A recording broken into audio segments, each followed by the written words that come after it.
Good day, Cherry Blossom family. I'm Derek. This is Cherry Blossom CBD, and welcome back to What the Hemp Wednesday, where we bring you hemp news from around the country and around the world. And today we are going around the world.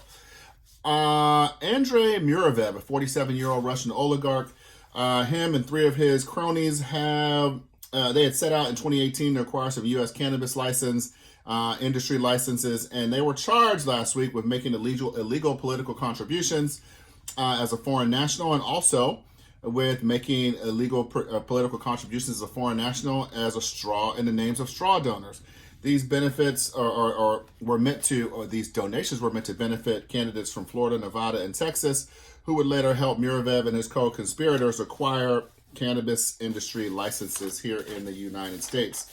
It is noted that a couple of his partners they were found guilty for their involvement in a scheme last October, and one has pled guilty in January.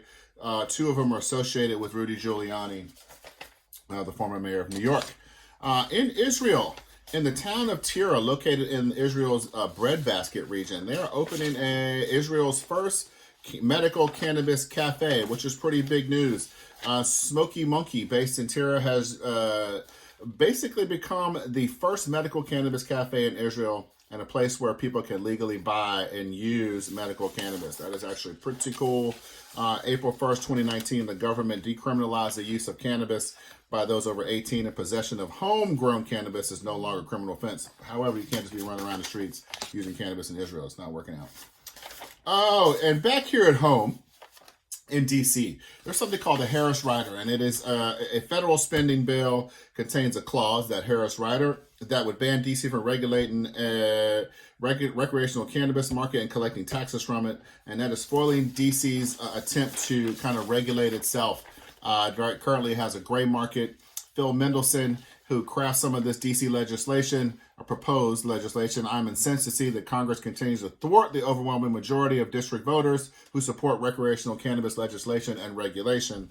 And the D.C. Marijuana Justice Initiative tweeted, the Democratic Party screwed the people of D.C. over again. The hashtag Harris Rider was kept in the federal budget. This means no new laws can be passed in Washington, D.C. that reduces penalties for any Schedule I drug or substance, including cannabis, until at least October 1st, but probably longer. So that is pretty much it for us today. That is very interesting news. We're going to send our hearts out to the people and the government of D.C. and hope they get that all straightened out and get their people what they need. Until then, we'll see you next week. Another episode of What the Hemp Wednesday. As always, like, subscribe, share, and comment. I'm out.